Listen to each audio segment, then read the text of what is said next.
Hi, everybody. Today I'm going to be introducing the overall project to the letter of the legislator.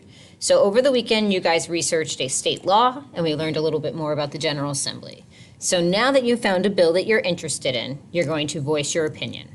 The General Assembly's in session, so you'll write a letter to them about the bill that you have chosen. And I'm going to go through the process of what the final letter will look like. I'd like you all to rewatch this video multiple times if you are unsure of what the task is. And I'm going to walk you through the process and what you see right here. So first of all, this is the breakdown of, there's 4 parts you are going to see in classroom, that there is civics step 1, step 2, step 3, and step 4, all for your letter to your legislator. I'm going to go over step 1, which is going to give you an introduction to the assignment. So now that you have found a bill, you are going to be writing a letter in support or opposition to your Virginia state delegate or your Virginia senator in support or opposition to that bill. You will be mailing this letter. You will be showing this letter to your family to ensure that this is something that you will be sending out. So this is something that is authentic and that you truly want to support or oppose. I'd like to actually go over how this will be ultimately graded, and this is broken down into many different steps. The overall end product will be a letter. So I'd like to go over what the sample letter should look like. Now, this is not a perfect letter. This is a letter that a student had made last year, and I'd like to go over the way the letter is formatted. First of all, it starts off with the date. The date is at the top and on the left side. Then you have the address of the name and address. Again, you are either writing to your delegate or your state senator. I'll be going over again how to find out whether you are writing to the correct person. Then you have a salutation. And you start off with dear, and you call them either delegate by their last name or senator. Here is going to be your first paragraph, and this you are going to actually write before you start drafting your letter. In the part of the, and this is from a student before, this is not necessarily perfect, but this is on the right path. So in this letter, you are going to introduce yourself. Why are you writing to that person? And it should be maybe even that you might want to mention, this one does not, but that you are a constituent or live in their district. You will introduce what you are writing this letter, and this letter should be fairly brief and to the point, because they do not have a lot of time, as we have learned. So you are going to say who you are. You are going to say the bill and your call to action. What is it that you hope them to do? And you should really very clearly state this. Now, this bill actually is pretty interesting because this bill was defeated, and so she is actually urging this bill to be reintroduced in 2020. And she says what the bill does, and again, what is the call to action. The second part of the letter is cited evidence that supports your topic and supports your call to action primarily. So you are going to have cited evidence. Notice this is CDC. Now, it might be beneficial to say what is the CDC for you to know. Also, probably years might be helpful also of when this information is done. And we'll talk more about citations. The final part, this is your ethos or logos arguments, your factual evidence that supports your call to action.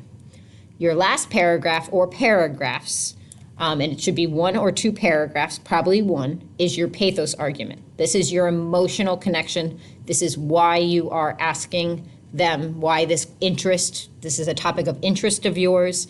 This is where you can kind of maybe give a little bit more of your personal reflection of the bill. And then finally, you're going to give your salutation. And you can also include in this letter maybe that you would like to see how she wrote, I'm hoping to hear back from you. So she actually is asking for a response. So if you do that, you need to be sure that you put your name and your address on this letter, because because you are writing this as a constituent of that legislator's district. So that is a sampled letter. When we are going to be grading this letter, so again, that letter is formatted by the letter template. You'll see the letter template. Notice same thing that we've just gone over. Date, the address of who you're sending it to, your salutation, your first paragraph. This is your thesis statement. What is the purpose of the letter? Also, I would maybe add here, who are you? What is the bill and topic your letter is addressing? This is your second section. This is your bulleted evidence as to why you are writing this, bulleted evidence for your call to action. And then third is your pathos argument, reinstating the purpose of the letter, but also grabbing their emotions, really trying to kind of get their pass along your reasoning for writing this letter. And then again, if you are looking for contact information back, this is very important that you are stating this. How this will be graded, it's going to be graded just as your writing SOL is. So this rubric has been adapted from that you have I'm going to go over what's the farther left column to see that this is what we're looking for, that there's a clear central idea. There is a summary of the bill and a call to action is clearly defined. That should be clearly stated throughout your letter. Details and elaboration. This is more of your ethos, logos, and your pathos arguments. This is the bulleted section and your last paragraph. Are you creating a pathos argument to encourage a call to action? Is your research background included history, reasons of concern, data, or anecdotal evidence? Cited evidence. This is just you have it or you don't. Are you citing your evidence properly? Organization of the letter. And this is a big part that I want to kind of go over here. Did you write to the correct legislator and use the correct address? And I will go through where that is later on. Are you organizing it along with the template? Does the letter have all the necessary components? And then varied sentence and word choice and conventions are similar to the writing SOL rubric. Because again, this is a persuasive narration of why your legislator should make a call to action. So this is your overall assignment. I'd like for you, each time you complete a step, you are going to actually turn it in so that way I can have a clear list of who's doing what. So if step 1 was completed, that means that you've watched this video, you've gone through those 3 resources. Then you can move on to step 2. Step 2 is an organizer that you are going to complete prior to writing anything or moving on. This is a outline of this is an outline to answer these questions in this column. Which legislator are you writing to? What is their address? Is the letter in support or opposition? Why? What is the bill number? This is just reinforcing that you have all the correct information before you write it.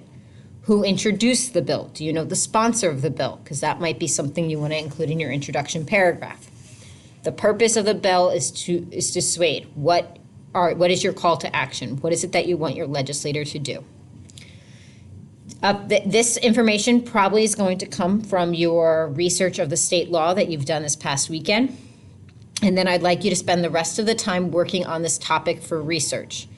You are now going to make a convincing argument to a legislator. You need to include reputable evidence to support your stance. You need to include at least 3 pieces of cited evidence in your letter. So this is your bullets. What quoted evidence do you want to use in your letter to persuade your legislator to making the call of action? Once this graphic organizer is done, then you will submit it. I will check it to approve it, and then you will be moving on to step 3. Step 3 is you are going to write an introduction to your letter. That's that first paragraph.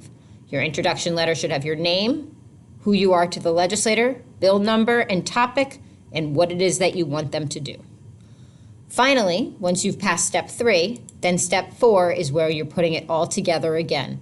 Again, you'll see the same resources that were in step 1 with an additional website that might give you some assistance in how to write a letter persuasively. But this is where you will attach your final letter of your legislator. Clearly, if there are any additional questions, please come and see me or Ms. Brown for us to for you to fully complete this letter. Thank you.